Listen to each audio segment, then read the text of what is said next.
And welcome everybody. This is our regular Sabbath meeting here in the UK. Let's open with the word of prayer. Holy God, we thank you. We want to be guided and blessed by your Holy Spirit today. As we study your word, I pray that you would guide, bless, and direct us so that we might have a clearer understanding of the truths of end time prophecy. Pray in Jesus' name. Amen. It's been a while since being with everybody. Everybody's having a good time. Sorry? World War III. So, I wanted to look at Revelation chapter 17, if we could all turn there.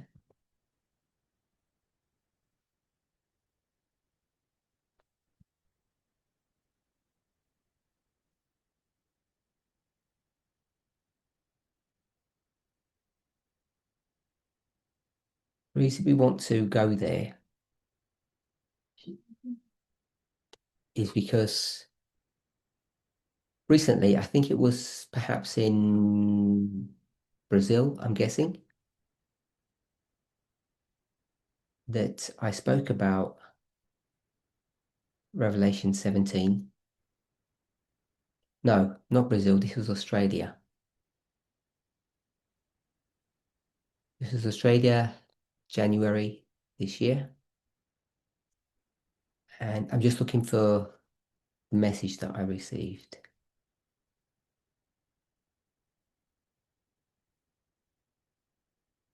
So I made a comment on Revelation 17 verses 1 and 2 in Australia, and one of the members there didn't agree with the thought that I had shared. So we had a bit of a discussion at that camp meeting. And then I got a message from Emma, and I'm trying to search for it now and I can't see it, which is what I'm looking for.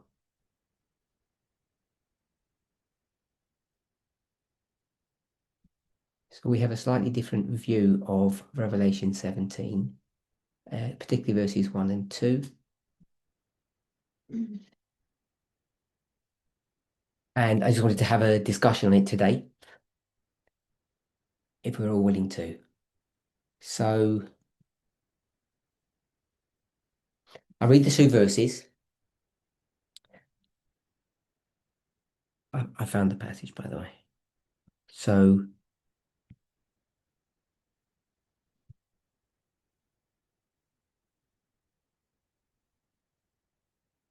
Revelation 17, I'm going to say verses 1 to 3.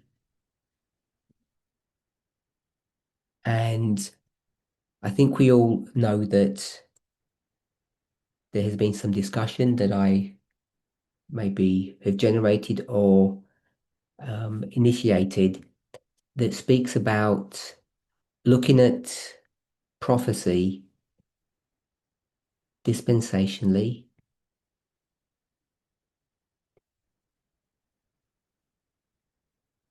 Is it double L? Dispensationally. And so that's not a new word. That's something that we're all familiar with. And maybe someone can give us a definition of what they think dispensational means.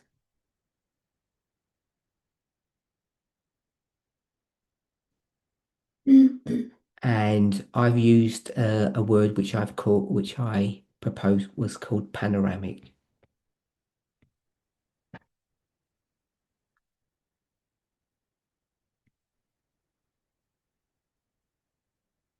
That double L as well? Yeah. Panoramically. So can anybody tell me what they think those two words mean really simply?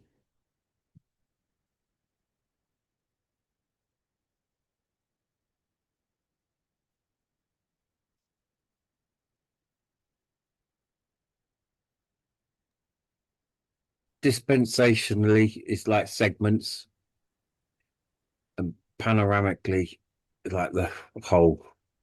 But I think I might Is it the panoramic? I'm not quite sure about the panoramic because I thought it one way and then someone said something else and it unsettled me again. Well, you tell me what you think it is, Richard.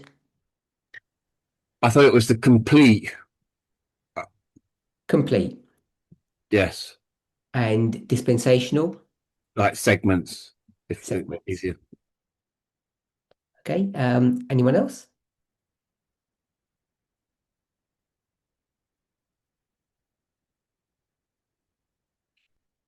I know it's only a few of us have their videos on, so I can't see you. Titus,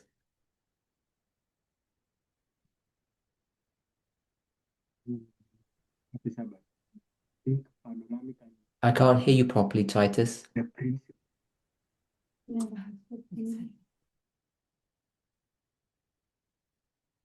Have you given up? I think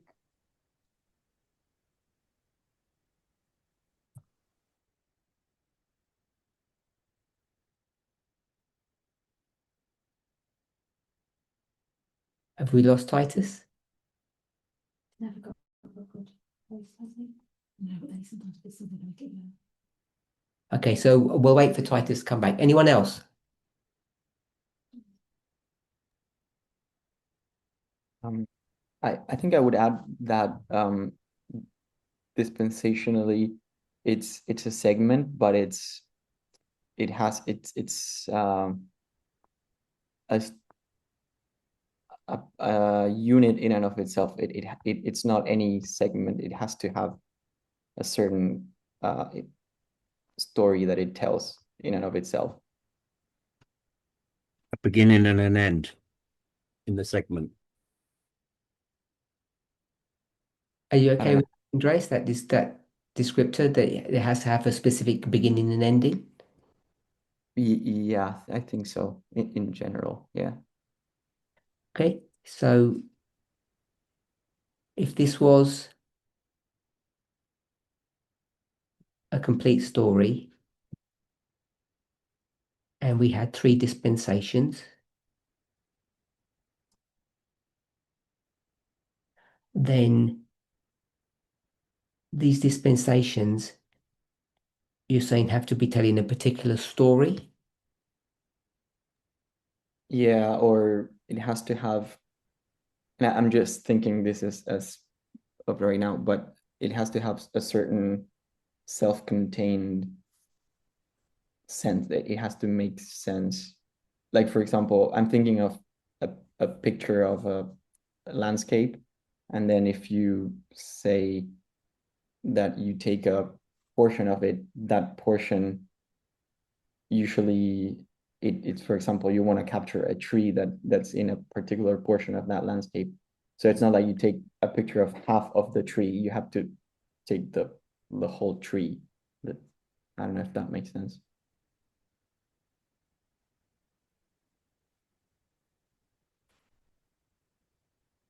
Anyone else?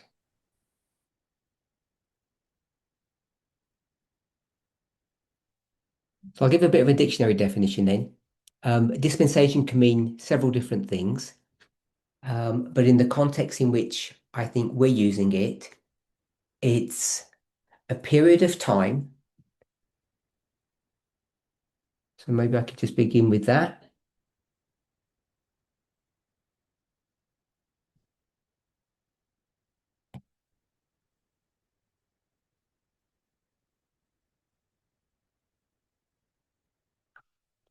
A period of time.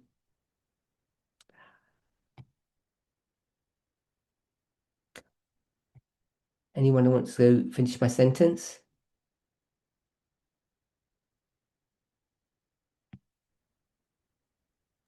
In history. A period of time in history.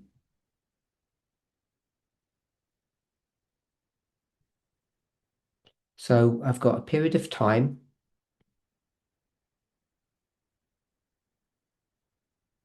in history. And in the context that we're using it, it's got something to do with God doing something. And what's how would we demarcate 1, 2, and 3?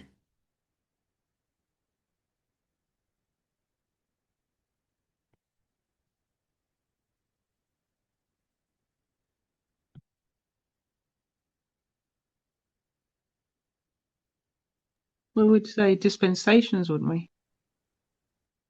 Yes, but I'm trying to understand the definition of dispensation. So I've got what I've put on the board is a dispensation is a period of time when God deals in a specific way, normally with human beings. So either there might be a certain set of rules that apply to that period of time, or there's something unique about it which distinguishes that period of time from another one. Are people okay with that explanation? I think that's what Andreas was suggesting. It's a period of time that has something specific about it that may or may not be replicated in other times. And if it is replicated, there are some differences. Could it be revelations? They don't have to be revelations because they can just be straight historical events. Right, okay. So we could say that in that period of time, God behaved or interacted with humans in a certain way. And another period of time, God behaved or communicated or interacted with humans in a different way. We could say a period of time where the world looked one way, and then afterwards it looked very different. So before the flood, after the flood, very different. The world's very different. God tends to behave and interact with people differently. So if we're okay with that, we had some discussion, I think, at the last UK camp meeting, several weeks ago, I think, where we discussed what panoramic meant. So I know there was some disagreement on that. So can anybody tell me what they think panoramic means? I'll go with Emma. So I think it means timeless. So it's showing no change, whereas dispensation shows change. So Emma says no change. And dispensation means I've got God deals in a specific way. So I'm going to put change in parentheses. So there is change in dispensations, and in a panoramic model, there is no change. Yeah. Titus has put principle for panoramically and policy for dispensationally. So if we're going to use the word principle, I want us to understand what that would mean, what it would look like.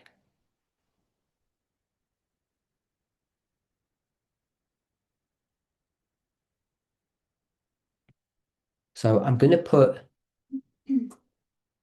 a general picture.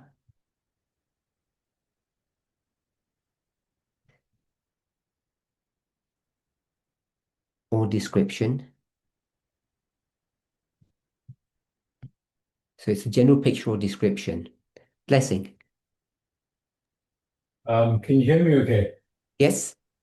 Yes, I wanted to suggest that panoramic view is a single view. A dispensational one is composed of multiple views. So you can have multiple dispensational views, but only one panoramic view. It's a single picture. Okay, so I'll put single. Did someone write something on the chat? If they have, someone can read it out to us. If it's of significance.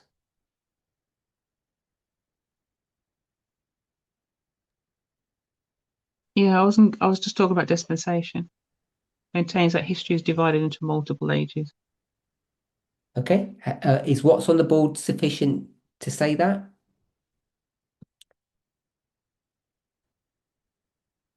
period of time God deals with in a very specific way, and there's change in periods of history. Cedric put a wider view and more detail. It expands and grows.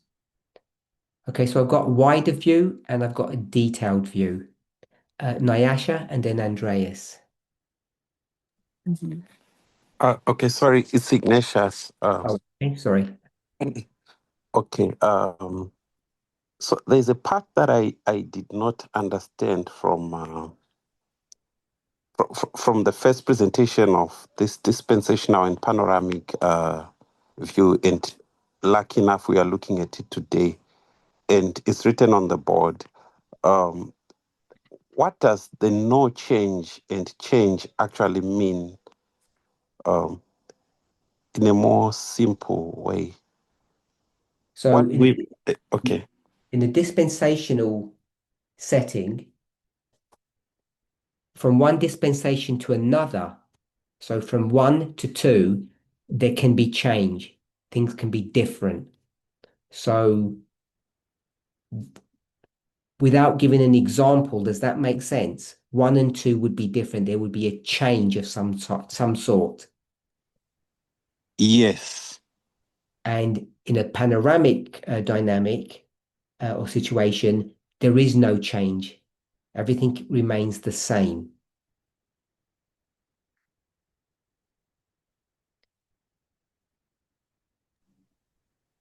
Okay.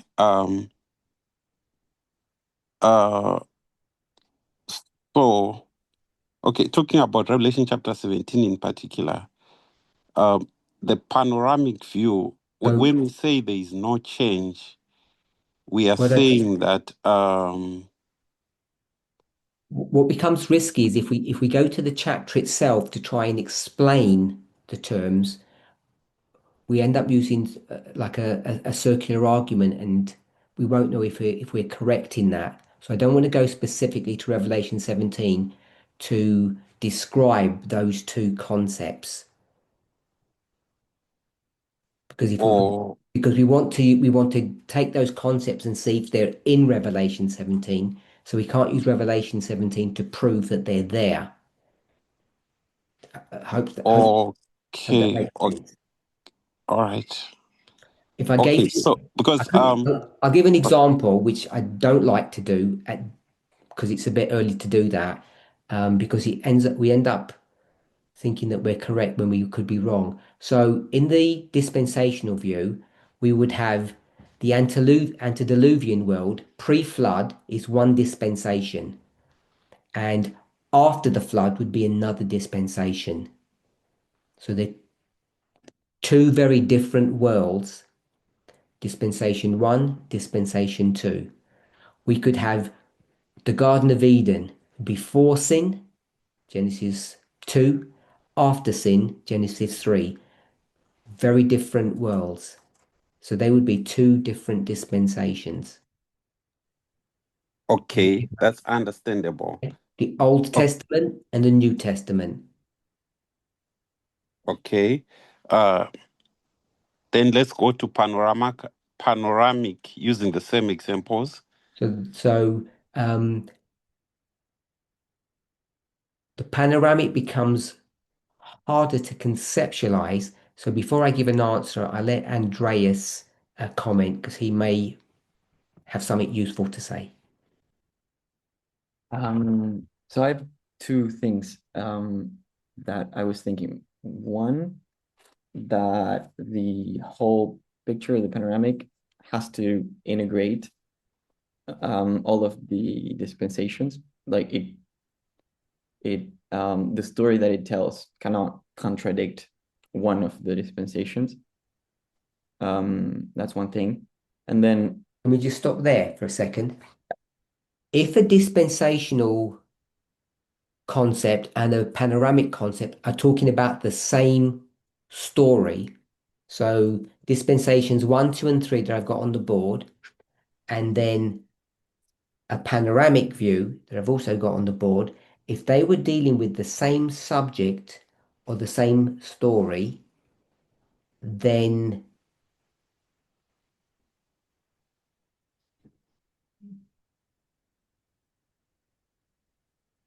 So let me just put that.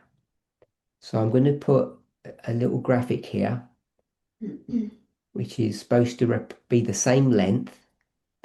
And I'm going to say no. Now I'm going to put single picture. Can you just repeat what you said, Andreas? Yeah, that the single picture cannot be in some kind of disagreement or contradiction with the picture, with one of the pictures, or with any of the pictures that make up the whole thing. Okay. So I'll just try to tell me if this is correct, what I'm going to just say now, based upon what you've just said. Look at dispensation 1 just on its own. So dispensation 1 would have to look, no, the panoramic view, that single picture, has to look the same as dispensation 1, and it has to look the same as dispensation 2, and it has to look the same as dispensation 3, even though 1, 2, and 3 look different. So 1, 2, and 3 look different, but the panoramic or the single picture has to look the same as all 3 of them. Yeah. Independently, not the combination of all 3 of them. It has to look the same as all 3 of them individually. Well, no. No, it has to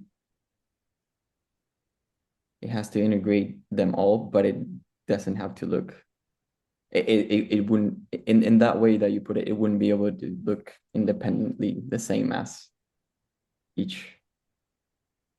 Tell me if you're saying this, 1 plus 2 plus 3, that's those 3 dispensations, equals the single picture. Is that what you've just said? Yeah. So number 1 had a tree in it. Number 2 had a rose or a tulip. And number 3 had corn. So it's 3 different dispensations about 3 different items. And you're saying that the single picture has to have a tree, has to have a tulip, and it has to have wheat in it. Is that what you're saying? Yeah. I think, yeah. Does that make sense, Ignatius? Yeah, it makes better sense now. Okay. So that means there is no change there. Before it makes better sense to you, let me say something, unless someone else wants to say something. So I'm going to suggest that this is not the single picture. Emma's whispering something. I was going to say, no, I don't. Okay, so forget me. Emma's disagreeing on that. So let me ask this then. In dispensation 1, you don't have a tree. Let's call it vegetation or a plant. Is a tree a plant? Yes. And in dispensation 2, a tulip is also vegetation and it's a plant. And number 3 is also vegetation and it's also a plant. So we have dispensation 1 is a plant, and a plant. And does that equal the single picture? So Emma's saying yes to that. So before I go to Andreas, Ignatius, can you see the difference between this model 1 and this model 2? They're identical in the sense that it's talking about plants. So we've got a tree, a tulip, and wheat, but they're all very different plants. So as soon as we don't explain them in detail, like it's a tree or a flower or wheat, but we just say they're plants, then that is the case. So let me redraw that. Number one is this big, and number two is this big, and number three is this big. Hopefully we all agree with that. And if you were to add them together, 1, 2, that would be the whole picture. But it's not quite the same as a panoramic model in the way that we are explaining it. So that the single picture that we've got there could fit into here, and it could fit into here, and it could fit into here. So you have a single picture that goes all the way from beginning to end, and it never changes. So whatever dispensation you're in, the single picture always remains the same.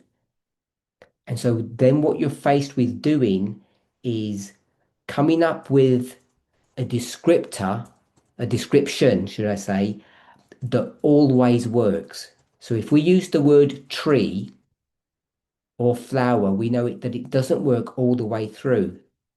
But if we use the word plant, then it works all the way through. We will always have a plant in this story. And the plant will always be the same thing, a plant. But if we use the words tree or flower or wheat, we end up having three very different objects, and it won't work to have that as a panoramic view. Ignatius, can you see the difference between the two? Yes, I can see it. So what we are doing is we are trying to define what a view must be like in order for it to qualify to be called panoramic. Exactly, yes. Okay, so panoramic is, from my understanding, is like on a phone, you can take a photo that's panoramic. So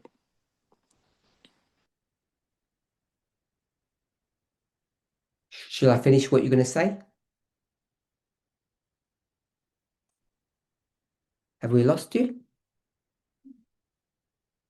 Have we lost them? We've lost them, I think. I'll wait for them to come back. Blessing, did you want to say something? You had your hand up and you took it down. No, Was that a no? no. Andreas, I'll wait for Ignatius. I'll wait for Ignatius to come back. But do you want to say anything, Andreas? So the other thing or concept that I was thinking about as I was also like looking at the definition, there's the concept that the sum of the parts is not equal to, so the dispensation, it's, or something, the general principle is not necessarily equal to the sum of its parts. Like, for example, if you have a watch and you look at the individual components that make it up, like the gears and the, like everything, when you put them together in a specific arrangement, then there's like a new property that emerges, which is like it's able to tell you the time, but there's no individual component that's able to do that in and of itself. So it kind of like creates a new entity. So it's not necessarily, if you just add them all up, it doesn't create something that tells you time. But if you add them in a particular way, that dispensation has a new property, or that panoramic has a new property. So if you go to the top of the board, there's 1 + 2 + 3.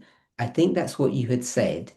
And then underneath that, I've got a number 1, and I just put a tree, a flower, and a shock of wheat. And I said that doesn't equal the single picture, which is, I think, what you've just said now. The summation of the 3 does not equal the single picture, which is why I said that's why it says it doesn't equal. But in number 2, what I've got there is I've generalized what those objects are. And I said they're all a form of vegetation. So I've just called them plants. So those plants, if I use the descriptor of plant, all of them are plants. And so plant works. So underneath that, what I've said is 1 + 2 + 3 is the whole picture. We agree with that.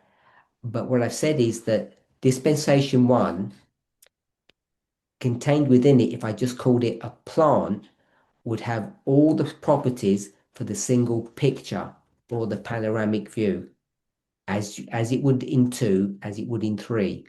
And so when I've got single picture or panoramic view, it becomes the whole thing once you look at each dispensation to have identical properties shared between them.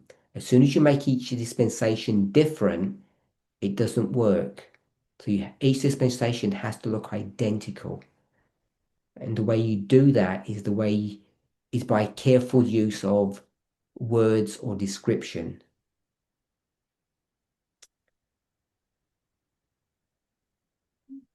So I'll go back to Ignatius, and I don't know how much you caught of all of that, Ignatius. Does that sound Yes, with you?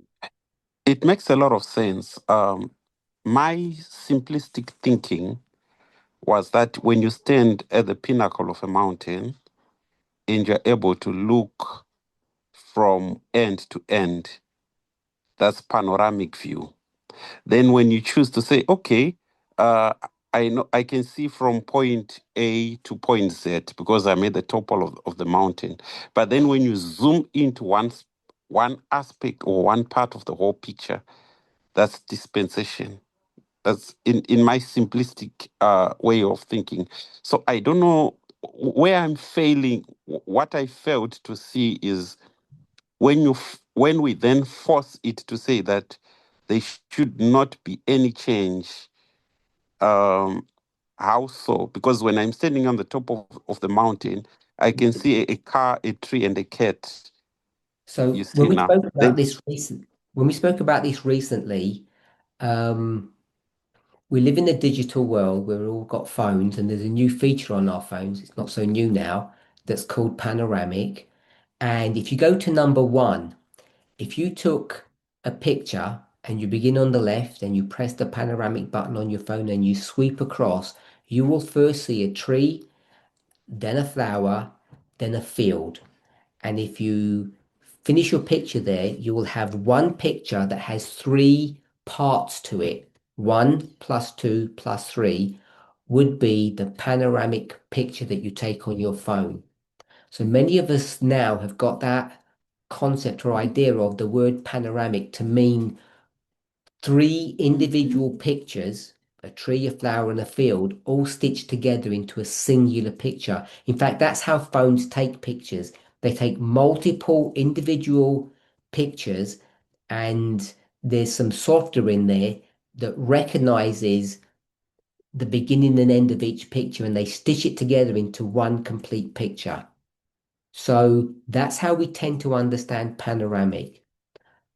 So I have been willing to consider using a different word. And when we spoke about it recently, several weeks ago, I don't think we came up with a different word. I think we were all content to keep the same word and understand it in a specific way, not the way that phone manufacturers use it. We're using that panoramic in a different way. So that's part of, I think, your difficulty, because you're viewing it the way your camera on your phone views it. This sweeping view of nature, and each part of that picture looks very different from one to the other.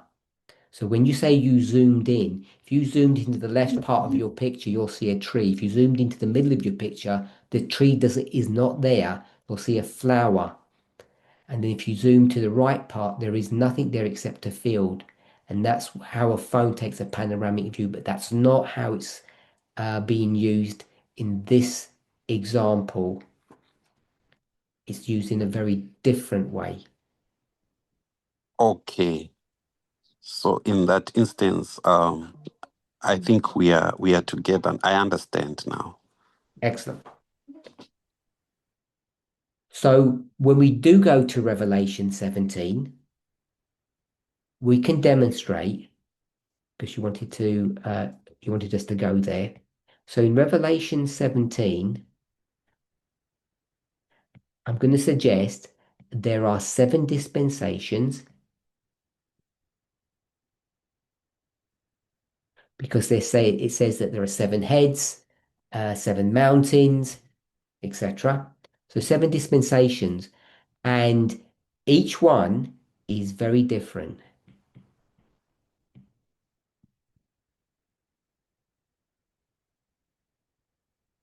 If you go to Babylon and you go to pagan Rome, you know that they look very, very different. Hopefully, we're okay with that. And yet, it says that there is, I'll call it one picture. Above here, we've got single picture, no change. So 7 dispensation means there's a lot of change going on. There are 7 changes, and one picture means that there's no change.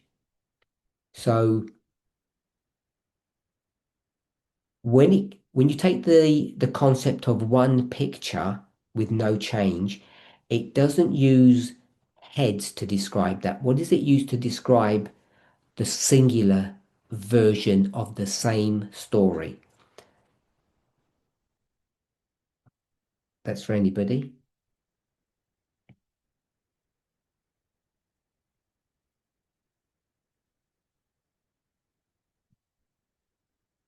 You need to rephrase the question. So I'm going to say this is the story of heads. And in the one picture version of the same story, what are we picking up in the chapter there?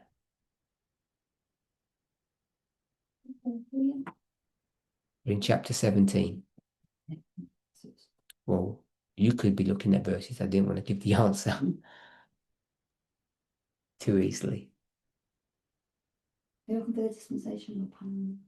We've done dispensational, 7 dispensationals, 7 dispensations. We know it's 7 because there are 7 heads.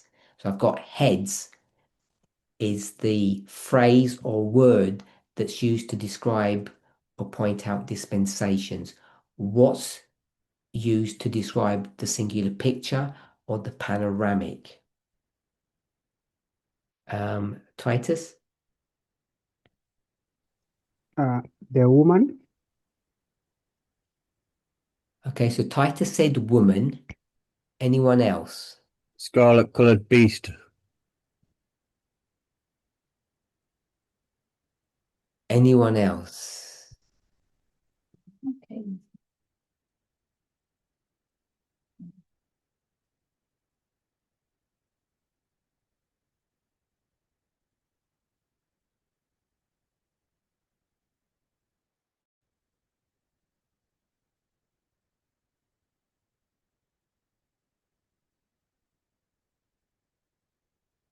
If you're okay, Richard, I'm just going to put the word beast and just slip out the scarlet coloured bit of it. Are you okay with that, Richard? Yeah, yes. So Titus said woman. And can anybody tell me why I didn't want to put woman there?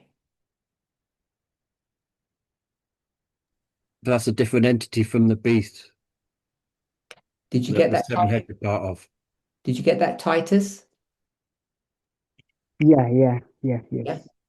Because if we're going to go to heads, so the story is about heads dispensationally. And if we're going to take a panoramic picture of the same story, then we'd have to be dealing with the same thing. And that would then be the beast, not the woman. Does that make sense? Yeah.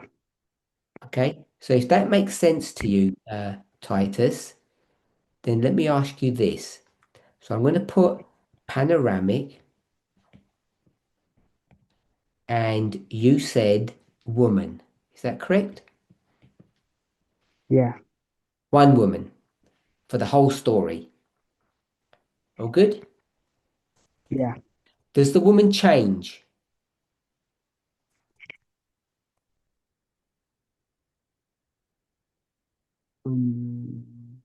I'd say yes. We're dealing with the panoramic view, and in the panoramic view, No.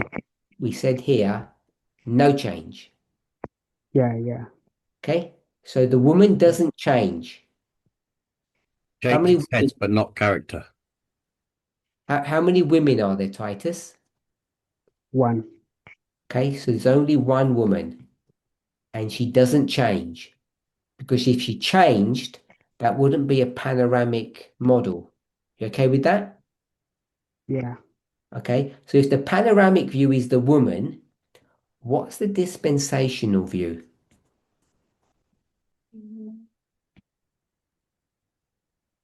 The heads.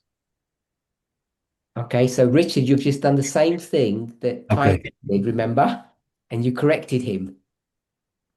Can you see on the board there?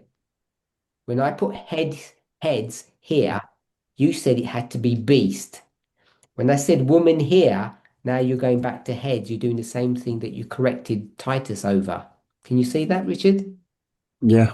Okay, so it can't be heads. Natalie, did you say something? Mm-mm.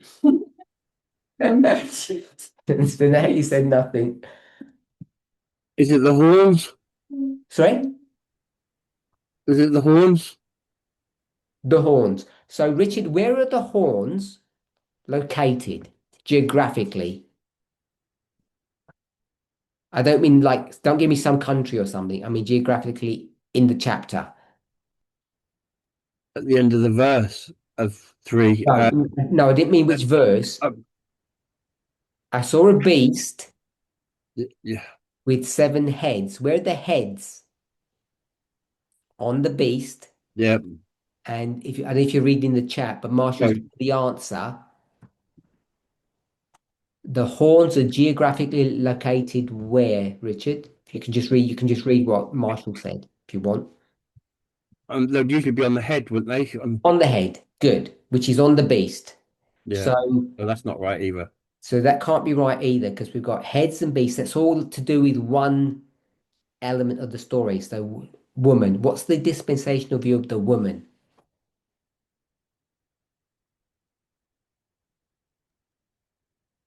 That's all 17 and 18. We're only in chapter 17, not chapter 18.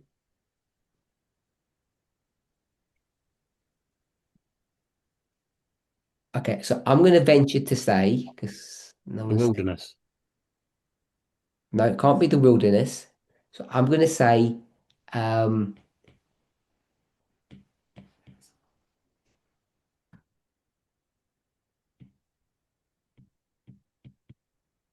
there isn't one.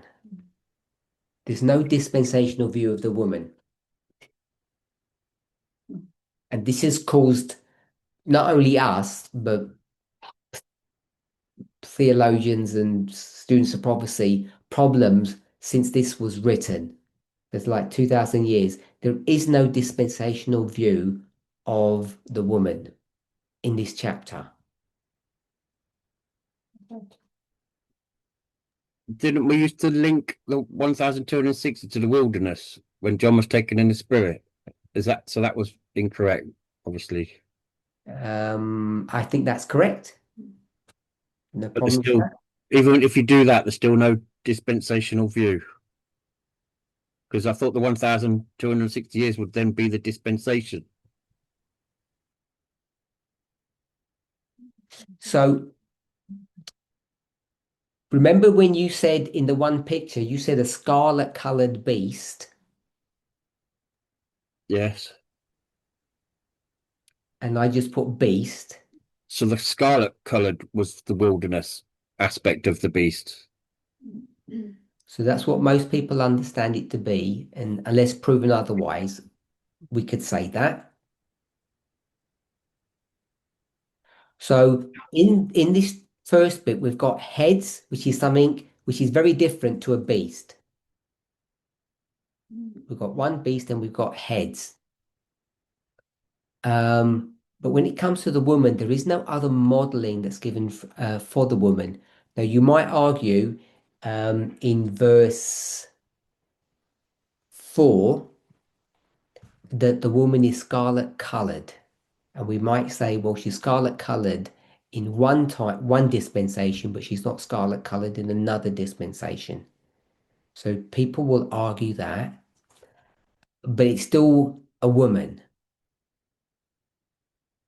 If he's going to do it that way, that first part of verse 4, because the gold and precious stones is still not quite there yet. Daniel 11:43. Sure, if you're going to go to other places, which perhaps we shouldn't do. But I'm going to put a question mark here.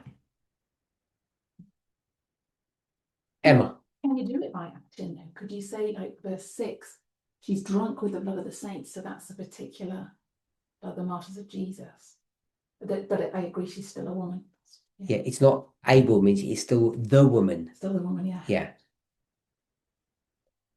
Okay.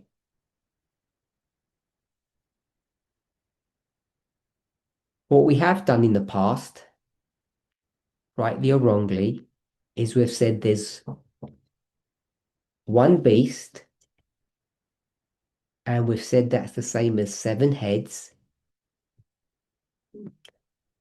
And when we do that, remember we're going to do it the way that we've done here in this graphic, that each head, which is 1, 2, 3, that go 1, 2, 3, 4, 5, 6, 7, each head must be the same as what?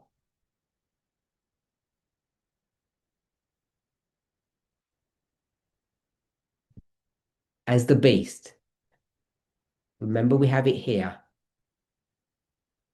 Dispensation 1 has to have all the same properties as the single picture. And the single picture in our example is the beast. And therefore, dispensation 1 or head number 1 has to be the beast. Are we okay with that? So Doesn't that bring problems with head 6 though? Because either the beast isn't alive and the head is, or yes. When we get into more details, we will have to refine that for sure. So I'm going to say the beast is a head.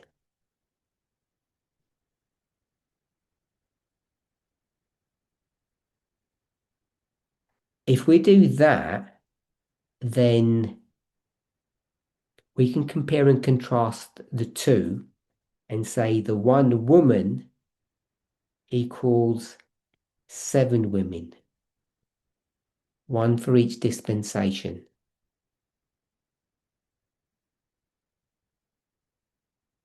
Are we okay with that? So I'm going to put this one in quotation marks because we know that there are not 7 women in the chapter, but we can conceptualize that. So what we can say is that even though there's one woman, she can behave differently through the 7 dispensations, which is the same as saying there's a beast that behaves differently through each dispensation. Are we okay with that? So if you're okay with that, I assume that's what that silent means from everybody. If you don't understand, please tell me. Richard said something about what were you referring to, Richard, a minute ago?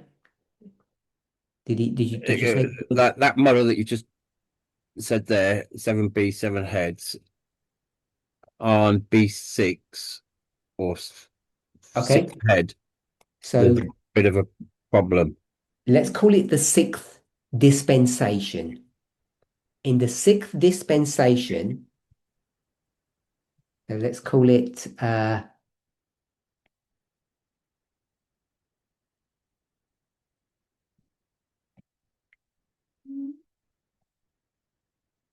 numbers. We'll have a line and we'll have 6.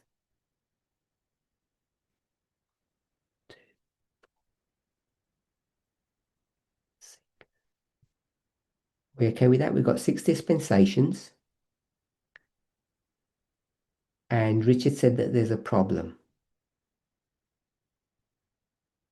1, 2, 3, 4, 5, 6, 7. Richard, are you okay to if I said there's a head here? Because there are 7 heads. Yes.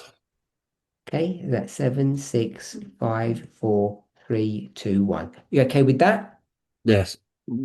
Earlier as well, could you Let, because you let, say you could say there were 7 different women. Could you just say let, that it's just an ideology progressing through different entities? let me walk. Let's walk through this bit first before we go to the woman. We've got 7 heads. How many beasts do we have, Richard? 1 beast, yes? Yes, but Okay. we assume there's a beast in each dispensation, though. So I've got 1 beast, and we're not assuming anything. What we're saying is, if we use the definition for dispensation and the definition for panoramic, as we have done at the top of our board work, if we stick to that definition, then in the history 1, head 1,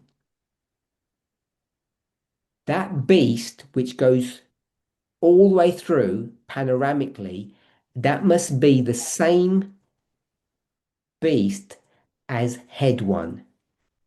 So I'm going to put beast here.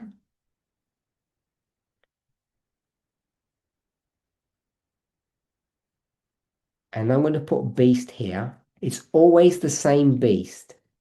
So that's why it's not got any numbers to it. Are you okay with that? Yes. And so if I can do that, because it's 1 beast, what I can also then do is just call that 7 beasts. Are you okay with that?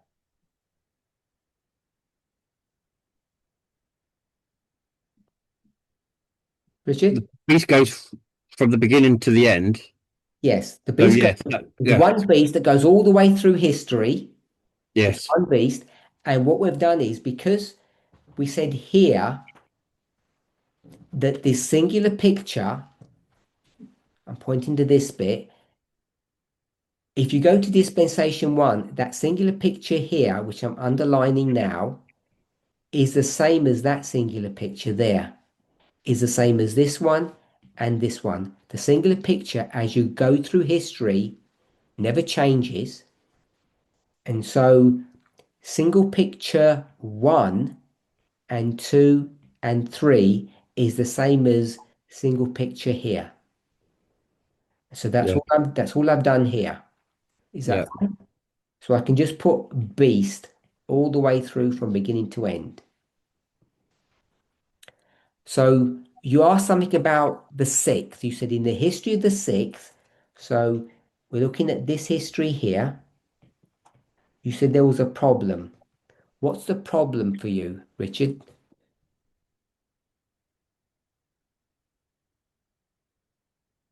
What problem do you see that you are highlighting for us? So I don't want us to have any.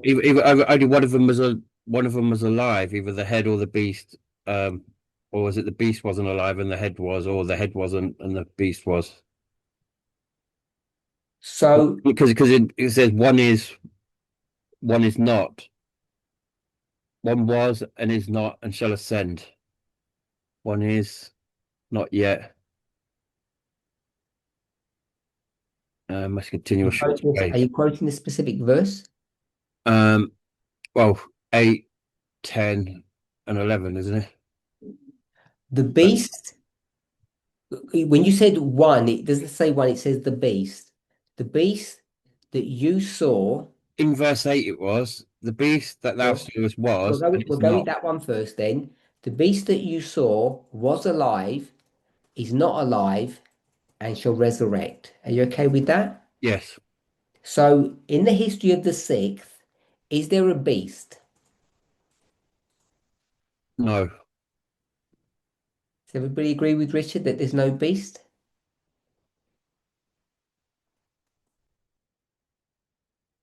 And we agree there's no beast? It died and was resurrected. So, is there a beast or is there not a beast? Let me ask you a different question. In number 5, is there a beast and is it alive? Yes. And in number 6, is there a beast and is it alive? It's a dead beast. So there is a beast in 6, but it's dead. Yeah, you can say it that way. Is that a good way to say it? I'm not sure. We'll ask Charity then, because Charity said there is no beast in 6. So I'll ask Charity the same question. Charity, is there a beast in 6? It's just dead. Well, the verse I think is saying it's dead. Sure, I'm not asking it about its mortality. I'm asking about if there's a beast there. No. I'll say no. So if you had a friend of yours that was alive, then died, and you buried them in a graveyard in a cemetery, if you went to see them before the second advent, they were a Christian, would they be buried under the ground? Are they there? No, they would have decomposed, I think. Well, they're not there. A week afterwards, before they decompose, are they there? No, I'll say no. Where are they then? They're dead. They The don't bones, exist. If we Six feet under. were to dig them up, would they be there? the bones will be. Well, the corpse is there, Yeah, but it's not like the person. It's just the body. sure. But when we marry someone, do we marry whatever you just said, or do we marry the body? We marry a person, which is breath of life plus A big chunk of body. yes. I would contend if you found a body that was unattractive to you, you probably wouldn't marry them. I don't want to get into the finer intricacies of this because I don't think I think it ends up not taking us anywhere. But I want to contend that there is a beast in 6. It's just dead. Are we okay with that?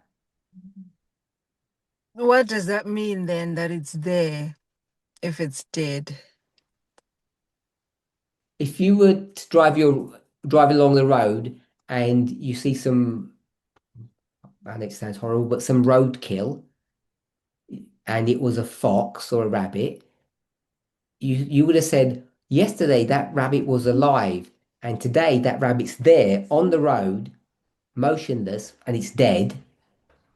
Isn't that how you would describe it? Yeah. So I'm suggesting it's the same in 6. It's like an entity with no power. It just exists. Even just in real life, you could walk past it and you could see oh, that was that beast that was alive yesterday, and look at it, it's dead now. Okay. Is that okay? Yeah. Okay, I like that long yes. Um, Blessing. Yeah, I was just going to add to the example you gave earlier that I think we say when Jesus comes, the person resurrects from the grave where they were buried, Yes. indicating that they're there, basically. Thank you. Without getting into all the philosophical arguments, just, the simple model. Yeah, where you bury them is where they rest and where they come up from, so they're there. Good.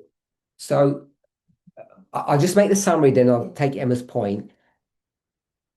When I started speaking about this particular aspect, Richard thought there might be a problem with number 6. And all I want to point out is that in the history of number 6, the sixth dispensation, there is a head and there is a beast, and that beast is dead there.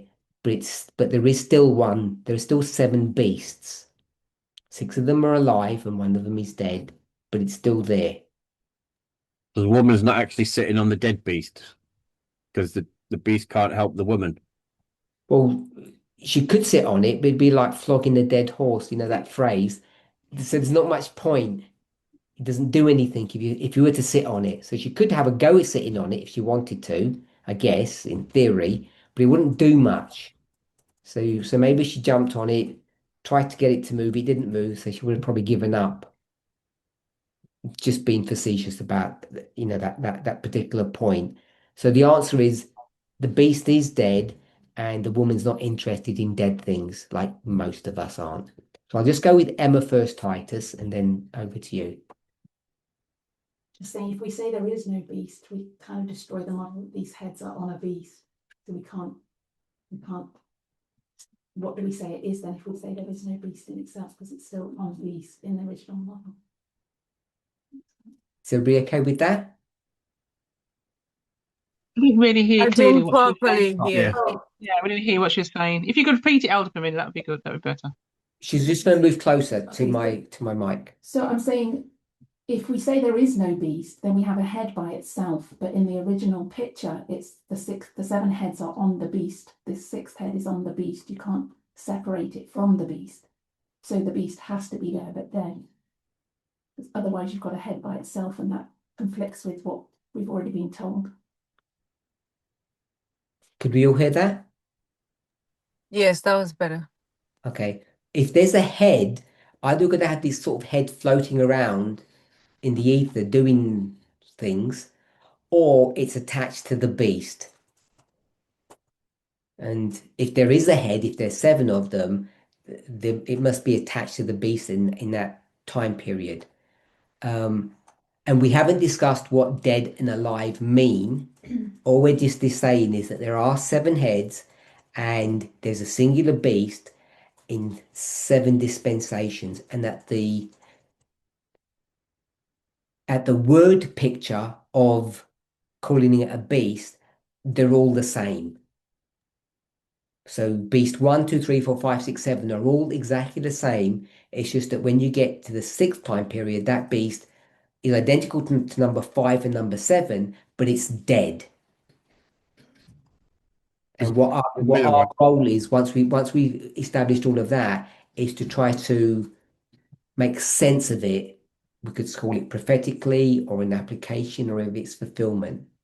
And that becomes a bit of a task. But at this level, if we get that correct, then we should be okay. Was it Titus, I think, had his point? Yeah, I just I understood that and I related it to the parable of the tree in Daniel 3, where we have one tree and then it is cut and we have the tree stump, and then later something grows out of the tree stump. So when like the tree has been cut and we only have the stump, is like I related it, maybe the beast is dead but it's there. Okay, I hope that helped somebody. That's Okay. also when the great manifestation of the power of God from 1840 to 44 took place in that number 6. with the Millerite movement. Okay, I'm okay with that. I think.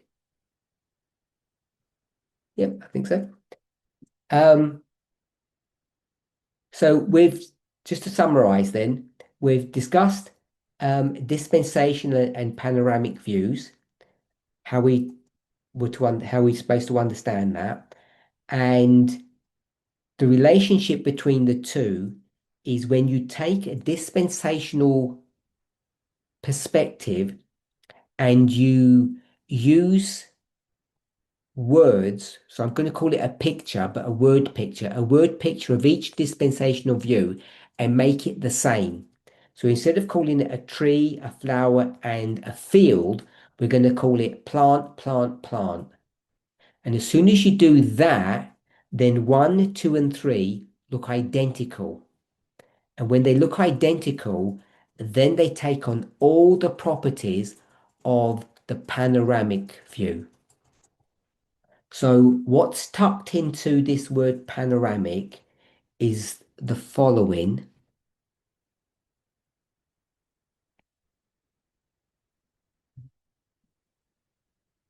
Let me do this first. So dispensational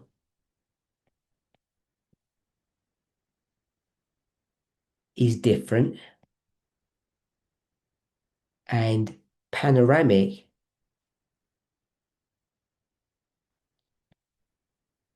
is the same, no change. So that means that at any point in our story, the panoramic view must always look the same, whether you're in dispensation 1, 2, 3, 4, 5, 6, 7. At any moment, if you took a picture, it would always be identical. And in order to make it identical, you have to choose a symbol. I've called it a word picture that is the same.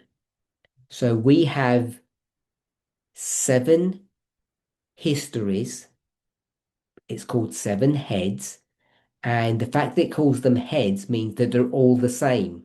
It's chosen words or symbols, word pictures that are all identical. So each dispensation is identical according to Revelation 17, because it just says they're heads. 1, 2, 3, 4, 5, 6, 7. It doesn't say they're any different. And then it says there's a singular beast, one beast, and therefore in those 7 dispensations, each of the beasts must be identical. And that's the relationship between dispensational views and panoramic views. When you're in a dispensational view, head 1, 2, 3, 4, 5, 6, 7 will look very different or different. And in a panoramic view, they'll all look identical. So wherever you were in history, if you So I'm going to go back to Ignatius's model.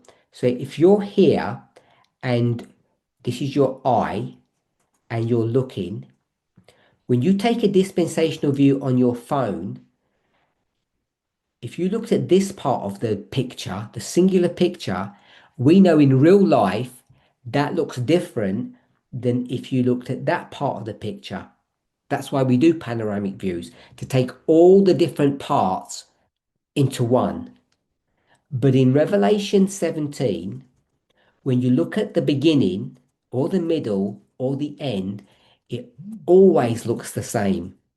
So it does meet the definition of panoramic because it's a sweeping view.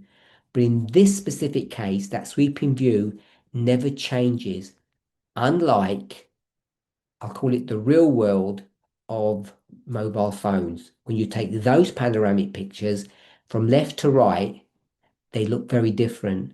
But in this chapter, when you look left to right, you take a big sweeping view, the picture never changes. That why you know it's so important panoramic, because if it does change, you've got it wrong. So I don't know if everybody could hear that. I'm going to ask you to just repeat that because they may not have heard it. And I was just wondering, is that why panoramic's so important? Because if it's not all the same, you've done something wrong. I'm going to say yes to that. That's one of the ways of checking this, which is why we should be very careful about going into Revelation 17 to prove this correct, because it becomes a sort of a circular argument. So I'm going to go to Andreas and then Blessing. So I'm struggling a bit with the concept of how it's being used panoramic. And I think that, I mean, I understand, I think how you're trying to use it, but I think it's mixing what I think it's called mereology and taxonomy. So I think panoramic is about the logic of how components relate to each other and they make up a whole thing. And taxonomy is about categorization. And I don't think in this case, I mean, I think what we're trying to describe in this case is more related to taxonomy and not with panoramic. Like I think I wouldn't use panoramic to describe this concept. You weren't here in February to straighten us out. So we've maintained this baggage since now. If you can, honestly, just inside, if you can come up with a better word so that we can conceptualize and model it, we've got one word, dispensation. If you can come up with a better word that has a sweeping overview from beginning to end that never changes, I'm completely open to it. Yeah, I think it's so I think the concept they call is taxonomy. So it's what is it? Category and kind.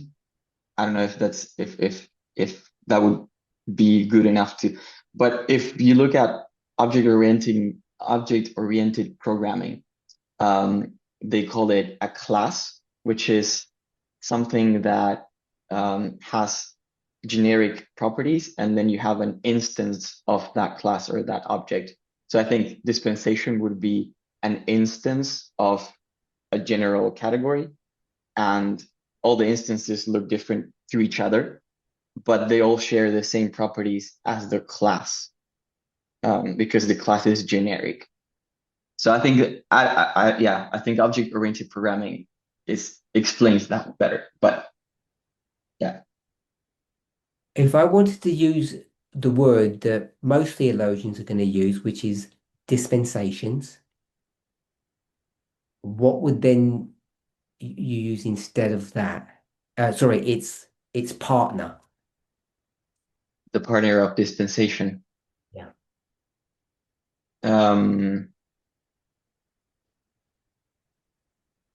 I think I wouldn't use dispensation. I think using dispensation for this would be wrong, in the sense that dispensation is about panoramic versus dispensation, and it doesn't fit what we're trying to describe here of something that's generic and then.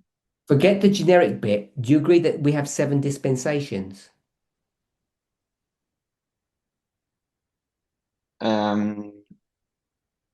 Do I agree that we have 7 dispensations? Is that an appropriate word to use when we're dealing in the subject of, say, Bible prophecy, or yeah, I'll just stay with Bible prophecy. Is it appropriate to say we have 7 dispensations? I'm not sure. I'd have to. Okay. Blessing. I almost feel like what I wanted to say is kind of irrelevant now. I was going to ask a question, whether it can be useful to call it an abstract view. That was my question, really. But I don't know how valuable that is after the conversation you just had with Andreas. When you say abstract, could you just tell us what its partner would be? Or we compare abstract with, if panoramic is abstract, what would the dispensation? Would that just still be dispensation? It would be concrete, I guess. Okay. It might not be very helpful. I don't know, in terms of how we. It might help somebody. Yeah, conventionally talk about these things. Without looking at the dates, do the 7 churches of Revelation 2 correspond with these dispensations of the heads? Or I don't want to take you off topic either. I don't think it's that straightforward because dispensation 1 in Revelation 17 is Nebuchadnezzar's Babylon, and the first church in Revelation 2 is a very different history. Okay. Right. I thought I'd just quickly ask that. Did that answer make sense? Yeah, so no, they don't. Okay, so I think it was a good question or good observation. So I've got concrete and abstract. Andreas, did you have your hand up? No, it was from the other time. Okay. Is concrete the same as literal or not? When you said concrete, Blessing, would literal be appropriate? Well, I don't know if literal quite communicates. Specific? Specific would, yes. Specific versus generic. And I think we used that word generic when we spoke about it in February. I think that was another word that we did end up gravitating towards. Specific and generic. Okay, so if we're okay up to that point, the question arose in Revelation 17, 1 and 2. And there came one of the 7 angels, which had the 7 vials. I guess a vial is some kind of bottle, and talked with me, saying unto me, Come hither, I will show unto thee the judgment of the great whore that sitteth upon many waters. So we're not going to go into all the details of that, but we'll notice that it uses a definite article when it says the great whore. And I'm assuming everybody knows the difference between when it says the definite article the, or just a generic term when it said a great person. It says the great person as opposed to a great person. And that's the difference between a generic person and a very specific one. And often when you use the definite article to say the great person, there's a built-in assumption in that statement that you already know, that whoever's reading that already knows who that person is. So somewhere else, you would have already known who that person was when it phrases it that way in the English. Now, I do know that this is not English, this is Greek originally, and sometimes we do have to be careful about translation from one language to another. But particularly in the King James, they're pretty careful, in my experience. I don't know if you'll agree, that when they do things like that, to say the great person as opposed to a great person, they're normally pretty accurate. They're very careful to make sure that they don't either use their own thoughts and ideas, but they're actually translating the concept or the very thought that was in the original Greek. So I'm going to suggest that when it says the great person, that's a correct translation. That's what the intent was in the original. Then it says, with whom the kings of the earth have committed fornication, and the inhabitants of the earth have been made drunk with the wine of her fornication. And then it says, so, and often we could substitute therefore, for that reason,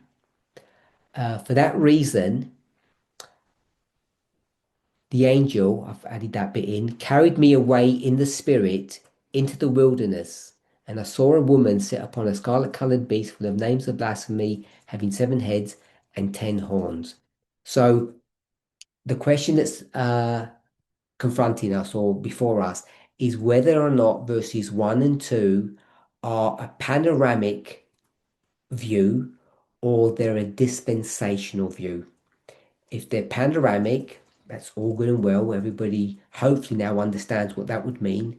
It's an abstract or generic view.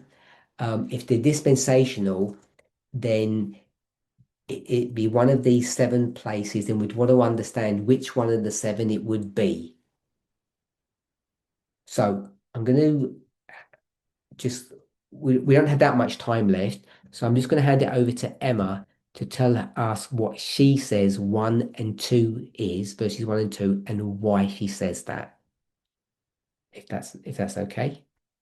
So this is we're all looking at this, and no one's saying that they've got the correct answer or anything, but we're just sharing our different thoughts. So the context of the beginning of the verse is referring to these 7 vials, which are referenced in chapter 16, and we understand that to be the 7 last plagues.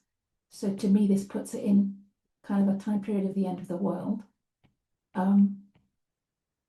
And then references the judgment, which is something that happens at the end, to this great whore that sits upon these waters.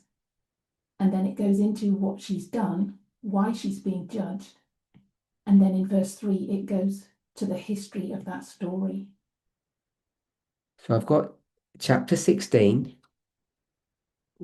How do we get back to chapter 16? The vials, the 7 vials of the 7 plagues.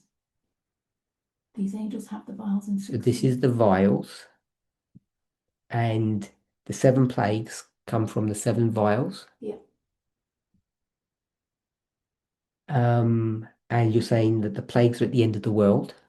Yeah. Okay, what else? And then it's referencing the judgment of this whore, which is some kind of conclusion because of the actions done in verse 2.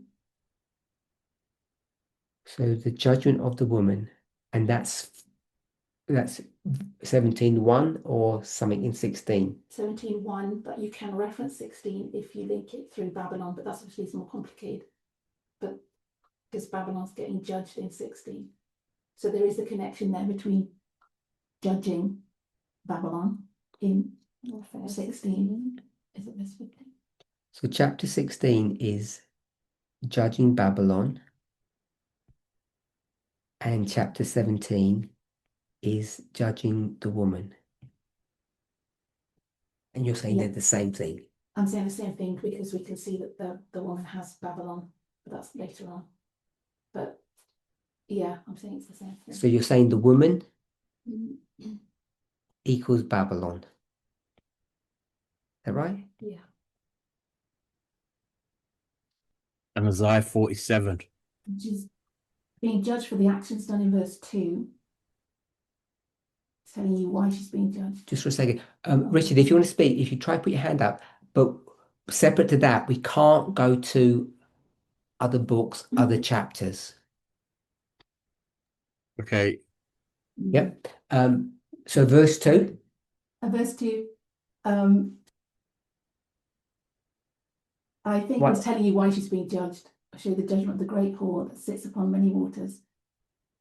Because, it didn't say because, but she's committed fornication with these kings and she's made... Slow down and speak louder. Oh, okay, so she's committed fornication with these kings and made the inhabitants of the earth drunk. So to me, that's connected to why she's being judged. And then verse 3 takes us into the history of that process. So I'll leave verse 3 for the moment. So 17:2. You say, simply put, you're saying that's the crime. I guess, yeah. So 17:1, that's the punishment, the judgment, Yeah. and verse 2 is the crime that she's committed.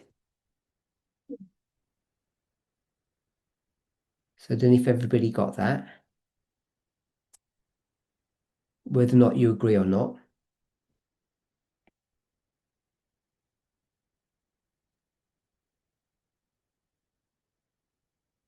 So I'm going to put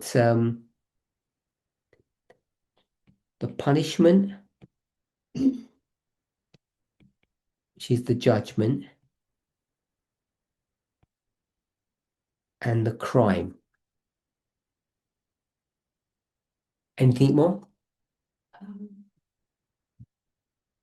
Tell me why 1 and 2 is panoramic. Well, beginning 1, why is 1 panoramic? Or it's not panoramic? I think it is panoramic, but I don't think you can tell that with just using that verse by itself So at this point. tell me in verse 1 what's sort of what's panoramic about that. So that means verse 1 would apply to the fourth kingdom. So that could be a fourth kingdom. Yeah, I think the dilemma in my head is whether that's actually panoramic or whether it's dispensation to the end of the world dispensation, as opposed to any other. So we say number 1 isn't panoramic, it's dispensational. Possibly, yeah. Well, so that means possibly not. Give me the panoramic perspective. Okay, so panoramic, it's just a whore sitting upon waters, and That's going to be judged for a crime. that's going to be judged, yeah. So that But means this picture of the whore with the waters, okay, judgment is specific. so that would mean this woman sat on the fourth waters and is going to be judged. No. So it can't be. The panoramic part is the action isn't panoramic. Because if I go back to what you said it's taken from chapter 16, the vials, which are connected to the plagues, which you said was the end of the world. Mhm. So there's not a panoramic view then. No. So I think it's the complexity to me is that, okay, if it's dispensational to the end of the world. What does that mean, dispensational to the end? So this is about a specific point in time that's happening to the woman she's being judged. So it's referencing a specific point in time when she'll be judged.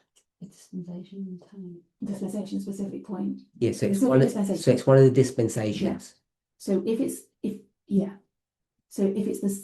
the last dispensation, if it's the seventh dispensation, or whichever, maybe I'm not saying which one. You said the end of the world. End of the world, yeah. So it's the seventh. With whom the kings of the earth have committed fornication. We'll just do verse 1 for the moment. Okay. Because that's the punishment. Yeah. So it's I've seen your hand, Charity. Keep it. specific, yeah, specific. I think it's dispensation. So which dispensation is verse 1? The last one, the seventh. Okay, so M's saying, and is this what you said before? Or is this different to what you said before? Yeah, I think it is different, yeah. Okay, so you're saying it's the punishment of... Oops. You're saying verse 1 is the punishment of the woman, and you're saying it's the seventh dispensation. Reason I said it was panoramic is because it's just a woman sitting upon waters doing these actions, and I don't know if you can say whether that's happening all through time or at one specific point.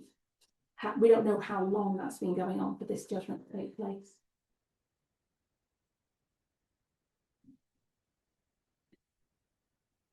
But if you're going to put it in if you're going to specify the judgment, then it has to be in a certain dispensation. Okay, so I've got the seventh dispensation, and verse 2 is what she's done. When? Before the seventh. So but that's we don't have a time period for how long that's been going on. all 6? All 7? We don't know from this. Yes, could be. But it could just be 2, 3, 4. We don't know at this point. It could we just be assume like because she's been the doing it second for- dispensation, you mean? She's been doing it. We don't know how long, when it started or when it finished. Well, we know it's going to finish in the seventh dispensation, but we could assume she's been doing it all the way through. That's why she's getting judged. There's no assumptions. It doesn't tell you when. It doesn't make any difference. If this was a panoramic view, verse 2, it has to be the same as the dispensational view. They have to be identical. Yeah. So if it's panoramic, she would have had to be doing this at every stage, not at some of the stages. Yeah. So the question is this verse 2, is it about every single stage, which means it's panoramic, or is it talking about a specific dispensation, which would be identical to the other ones, but it's still specific? Yeah. Which one you want to go?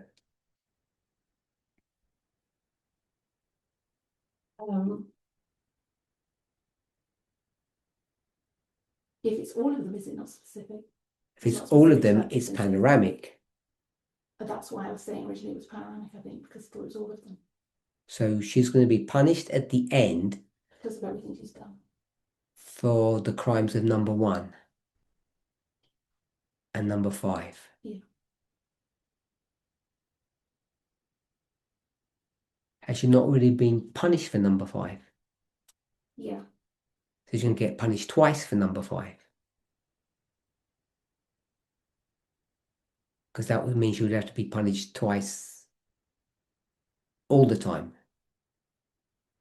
Everything has to look the same.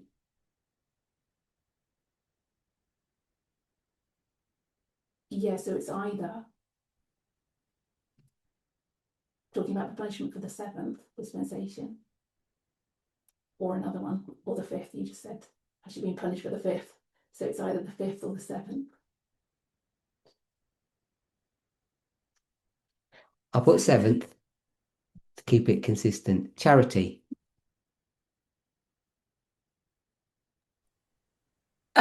Okay, so Where do you there's want to be? something. Or are you I, asking a question? no, there's something I'm noticing, and I'm just questioning myself about what you asked. So I don't know. I'll just say out my thoughts, and then we'll see if it's of any help. Before you do that, tell us what I asked that made you have this thought. You asked whether verse 1, to identify verse 1 and 2 either being a dispensational view or panoramic view. Yes? Go ahead. Okay, so first of all, in verse 1, you have an angel coming to speak to John, right? And as the angel comes to speak to John, they're telling John about, it's sort of like summarizing what he is going to be shown in the vision, if that makes sense. So I'm thinking that where the verse begins, it begins where John is standing before he is shown the rest of the vision or whatever is happening with the judgment of the woman. So I'm thinking it could be the dispensation in which John was living. That's where the angel comes to John and then speaks to John. And then in verse 3, he's then carried away to a different place. If I just stop you for a moment. So if we go to verse 1, part A. So this is for Emma. An angel comes to John and says, I'm going to show you something. We're going to put the TV on, or we're going to open a book, or something is going to happen, but it hasn't happened yet. I haven't shown you anything yet. And Charity has said that happened in 100 AD. He's on Patmos, and an angel visits him and says, I'm going to show you something. Are you okay at that point, Emma? So Charity's position is verse 1, part A is 100 AD, This is just the introductory thought that an angel visits John literally on Patmos and says, we're going to be doing something. Are you okay with that? Okay, so she's okay with that. So the first bit we can sort of just put to one side, and I'm going to suggest we're at the semicolon. Come here, come hither, semicolon in the King James. Over to you, Charity. Okay, so basically the angel is saying to John, come and I'll show you what's going to happen to this woman as the woman is going to be judged, right? Which is, I'll say, the same as verse 2. It's just continuing the same thought of the angel telling John what's going to happen. So I'll just stop there. So the sentence says, I'm going to show you the judgment of the great person who sits on many waters. So you agree with that? That's all he's going to say. I'm going to show you this woman, this great woman that's going to be judged. And the woman that I'm referring to is the one that sits on waters. Continue, Charity. Do you want to just in verse 1, the 1b, because that's what we're really talking about. What do you see that as? Do you see that as a very specific thing or a general thing? Is it dispensational? Is it panoramic? And if it is dispensational, what dispensation do you see it referring to? Okay, so I'll say in the verse 1 part B, it's generic because the angel is telling John this great person or woman is going to be judged, and this woman sits upon many waters. So it's not speaking about a specific time period, but it's talking about what the woman does in general. So if we go back to say something like maybe this, in general, if we take the heads and the beasts, and I'm not saying that the waters are those things because it's going to define to us what waters are afterwards. What's the woman generally doing? Sitting on waters. Would you agree with that?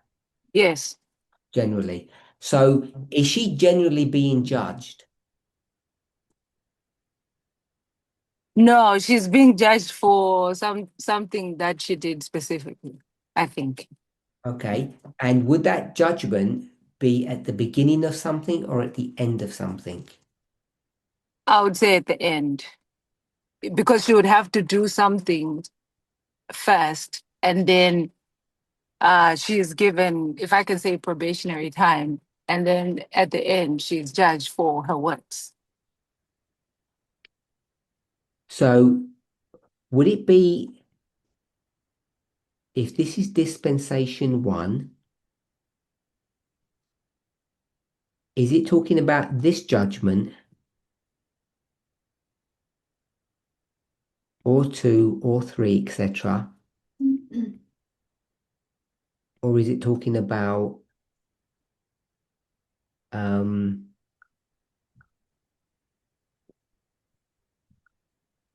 going to call this the beginning and the end, or panoramic view, or is it talking about this judgment? Is it the very end of dispensation 1 or the very end of dispensation 2, 3, 4, etc.? Is it the very end where that waymark is this one here, or is it this one? So I'll say it specifically, is it the end of 7 or is it the end of 1, 2, 3, 4, 5, 6, or 7? Mm.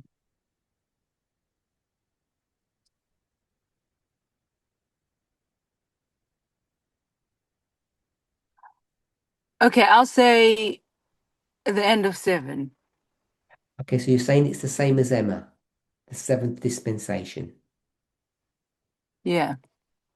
Okay, so let's go into verse 2 then.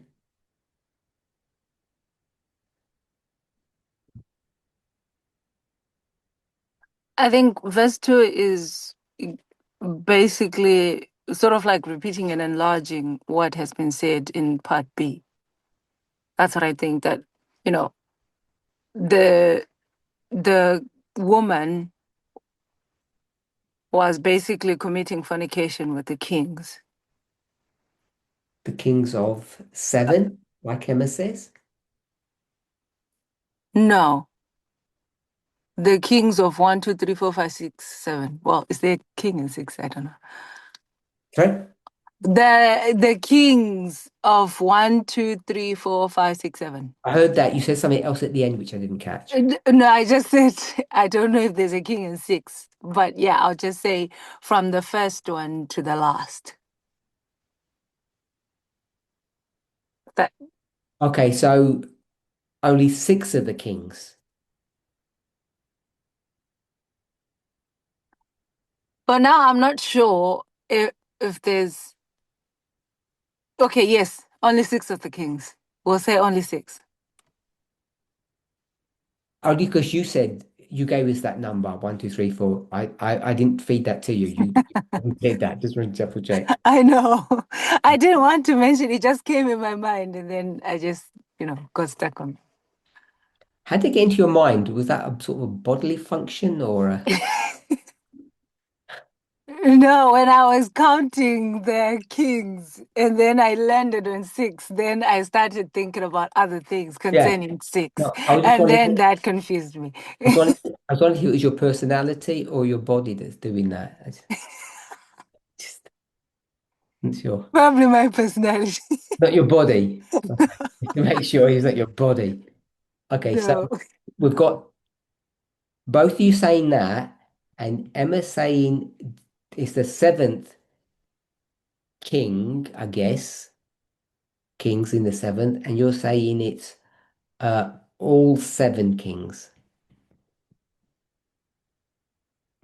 Yes. Yeah. So I just want to go back Can to I can I explain why I think it's all 7? just want to go back to Emma first.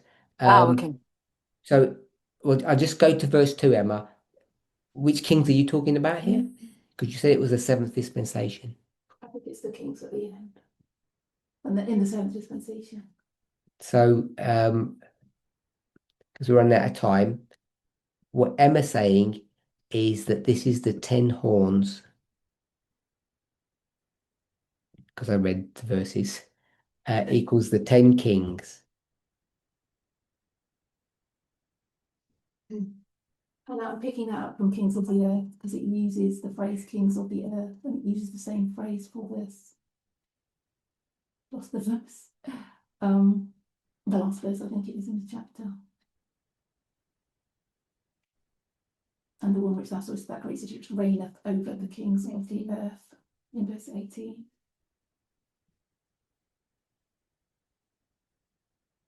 Okay, and so he's picked up the word earth. Who's our moderator here? Because we're at 12:20. Don't want to go over time. So I'm waiting for whoever it is to tell me. So I'm just gonna I have a question.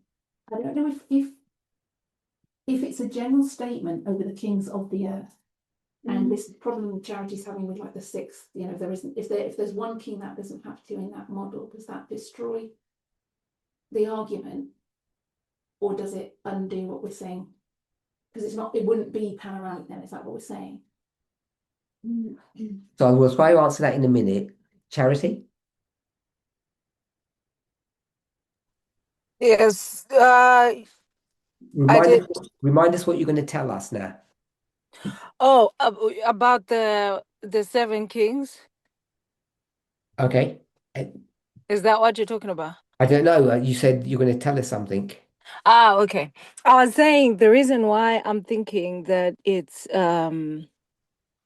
what the woman is being judged, or rather, what the fornication that she's being judged for, is with the kings, and these kings are the seven kings from the first one. And the reason why I was saying that is because when the angel is coming to speak to John and wants to show the judgment of the woman at the end, it has to be something that she has done for over a period of time. It can't be something that she did for just one dispensation or just one period. It has to be all throughout the time before. So that's why I'm thinking it's being taken back all the way to the first king or the first head. So those kings that she committed fornication with are the kings from the first king from the beginning. Are you okay that a king is a kingdom? Yes. Are you okay that a kingdom is a mountain? Yes. Are you okay that a mountain is a head? Yes. So that means she commits fornication with 7 heads.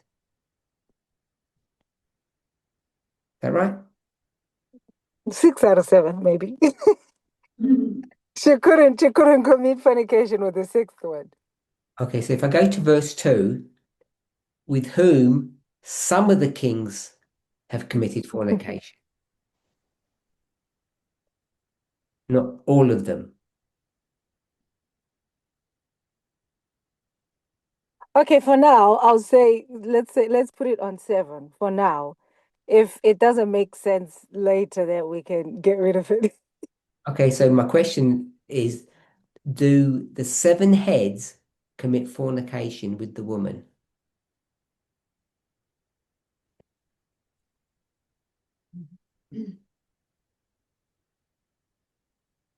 Yes. Well, yes. So I say specifically, does the 6th head sleep with her?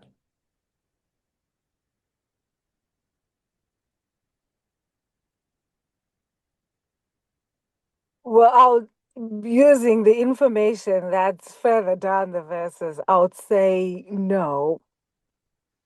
So you know it's no. Yes. Okay, so if it's no for this, then what's the answer for this one? Fornication with 7 heads. Is that a no? For which one? For the 7th. We're here where I've got a no. Okay. Line above, fornication with 7 heads. That must be a no as well, then, yes? Yes. And that must mean here that it's not there. In verse 2, those kings can't be the 7 heads. Ah, okay. I see what you mean. It's not the 7 heads. It can't be a panoramic perspective. Because she Oh, would you're have saying if it's not 7, then it's not panoramic because it's not the same in every dispensation. exactly. For a panoramic view, it has to be identical every single time. And we know one of them it isn't. So therefore, it wouldn't be a panoramic view because not all 7 kings. Okay. So then would that mean that these kings that she commits fornication with are general kings? They're not, What's a general king mean? by general, I mean, uh, They're it's not not perfect kings. pointing to the kings that are spoken of in this chapter. I don't know which kings it's referring to, but it's dispensational ones. Sorry, I didn't hear that. I It don't know cut off. which kings it's referring to, but it's dispensational ones, not panoramic ones. Ah, okay. I get you.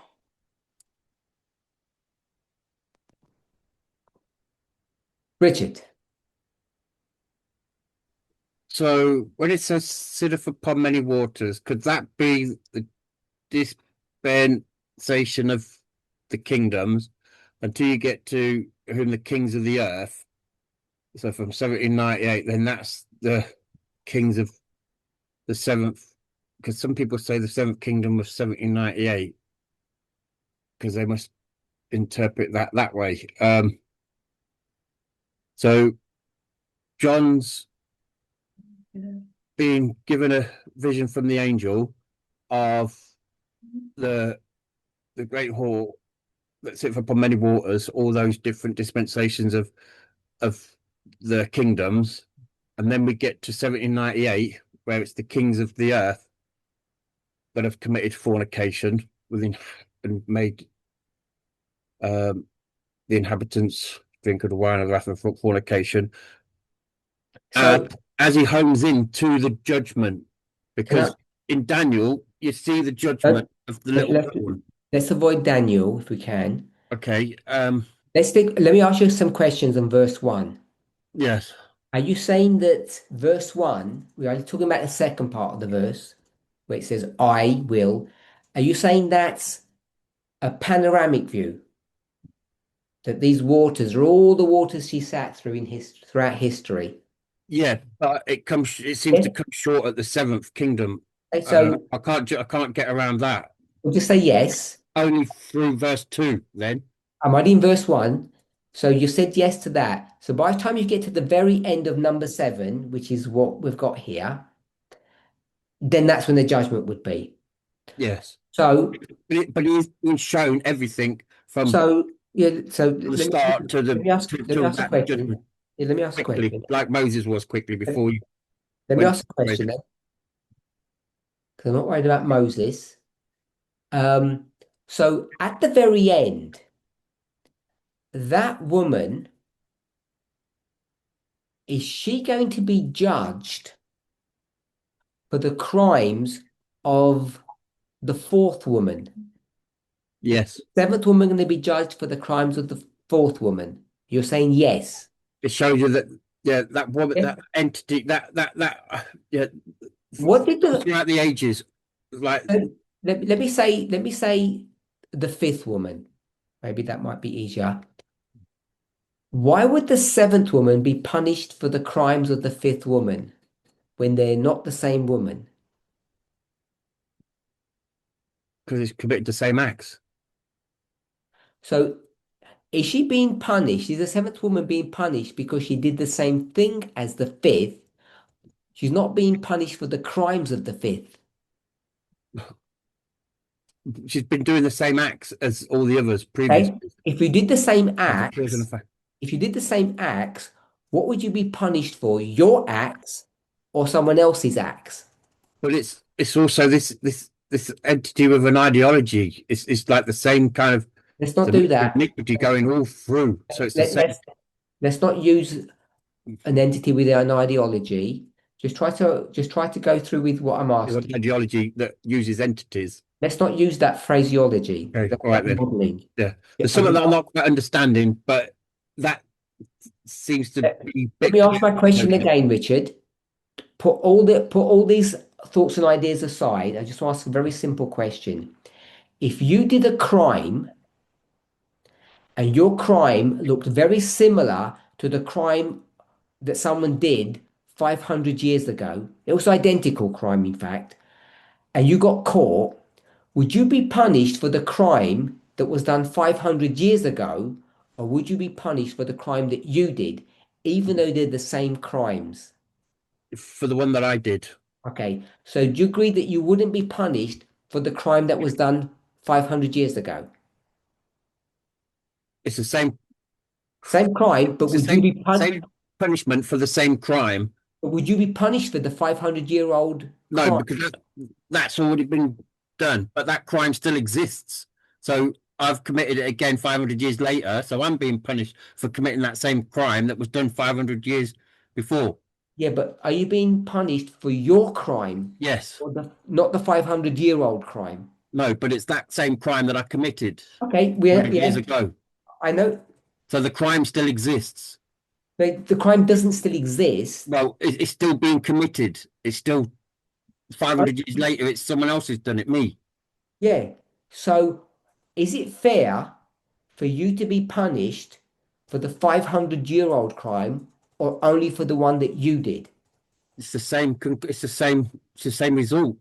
Now I'm asking which one you're going to be punished for, The one I did.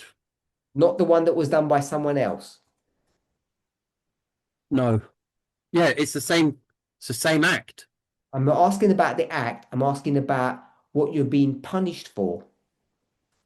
I've been punished for doing that same act, that same crime. Your act.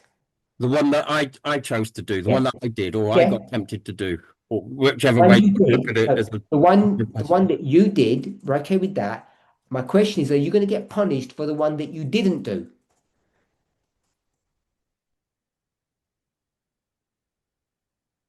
You seem reticent to answer that one. No, yeah, I'm trying to think. Trying to see where you're coming from. No, because I haven't Can't come done. from anywhere. I'm just asking you a No, simple but- question on yeah, law. no, because Do I you haven't get done it punished for crimes that you didn't do? for the ones that I've. But it's No. the same crime that it's been committed. They're doing the same character. They've got the Seventh Kingdom's the same characteristics of all the ones before, but even worse. It doesn't make any It's a difference. The great question is, would you think it's reasonable for you to be punished for someone else's crime? Well, Lucifer's going to be. If I'm asking about you, not Lucifer. no, Okay. So hopefully we're okay that you won't get punished for someone else's crime. I'm in enough trouble as it is, though. Exactly. We're all in enough trouble for our own crimes. We don't need to take on the burden of someone else's. We can all agree with that. Yeah. So in verse 2, this crime that's being committed and you're going to be judged for it, you can't be judged for someone else's crime. You can only be judged for your crime. Does that sound reasonable? Yeah, but what I was trying to say is they're the same crimes that have been previously done. So it's just the same crime, but a different person committing it. So, Doesn't that come into it anywhere, or there's something I'm not yeah, seeing? so don't take this personally. You got stopped for a speeding ticket, and you go to court, and they say, we're going to punish you because you were speeding. And then they're going to say, also, Hitler was speeding when he was 25, and we're going to add that punishment to yours because it was the same crime. He sped and you sped. Would you say, oh, that's fine? In fact, add all the punishments for all the millions of people that have all done speeding. You wouldn't think that's fine, I don't think. You don't. No. I'm only going to get punished for my speeding, not anybody else's speeding. They'll say, yeah, but they all look the same to us. And you'll say, I don't care if they're all the same. I'm only going to get punished for my one, not the other people's one. All good? Yeah. So it's finding out. Finding I see the what? problem now. I can see why there is a big problem with panoramic and dispensational because Good. you can kind of see both, but then we need to sort of there's something that we ain't getting. Okay, exactly that point that you've just said. When we deal with the panoramic and the dispensational, the way we handle those, we have to be really, really careful because what we end up thinking is that it's the same woman, so she's going to get punished for everybody's crimes because they all look the same. And it doesn't work like that in real life. And Emma's desperate to comment. Just make the point that the woman doesn't get punished at the fifth. It's the beast that gets the wound, not the woman. So the woman doesn't ever get punished till the end, you could argue. But that's one point. Think about that one. The second point is going. So I have no idea what you just said.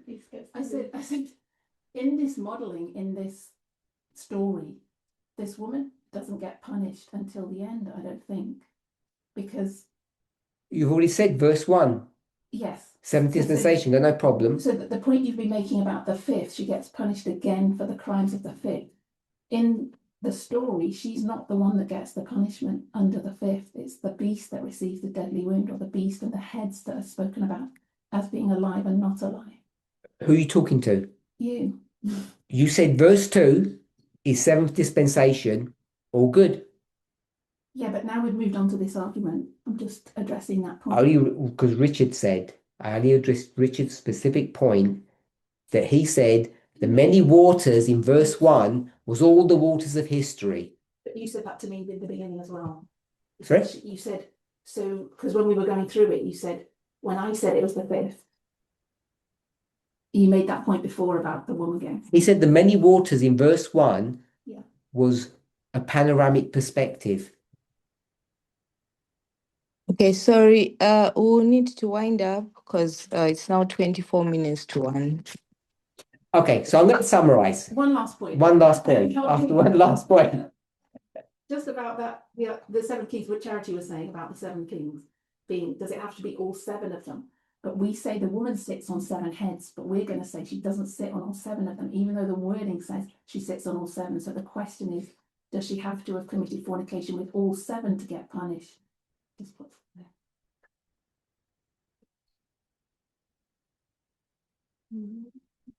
And the woman changes into a city. What's the point, Emma? The point is, we say that the woman sits on 7 No, heads. the point, not the descriptor. What's the point you're making? The point is, does she have to have committed fornication with all 7? If we say that it's the 7 kings, this was connected to Charity's point about the kings of the earth, this struggle over the 6th and 7th. She doesn't seem to have done it with the 6th. Does she have to have done it with all 7? It just says it's a general descriptor. She's committed fornication with kings. Does it have to be all of them to be punished for it? Well, which That's one? the only question. Which kings are they? You've said there are 10 kings at the end. Yes. Charity It says there's 7 kings. That's just a question. Does it have to be all 7? And your answer is? Yes, if it's panoramic, if we're correct about what a panoramic is. Yeah. But Are you saying yes to yourself or yes to me? I don't know. It's a question because she sits No on questions. We've run out of time. 7 heads, so she's sitting on all 7. Okay, never mind, stop then. Okay, so hopefully we've got a better perspective of dispensational and panoramic.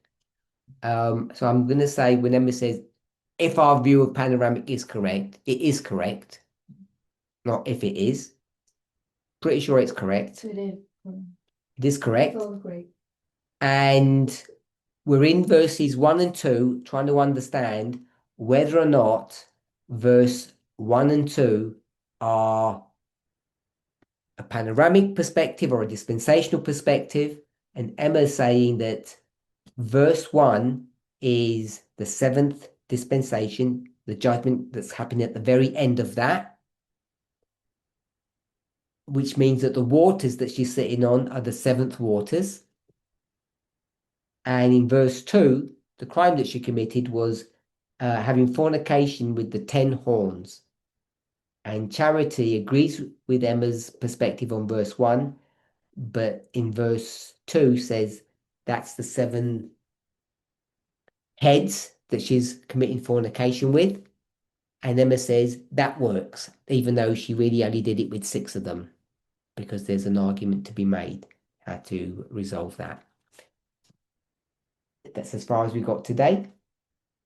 Hopefully we can continue this study both individually and as a group. I want to thank everybody for joining me today. Let's close with prayer.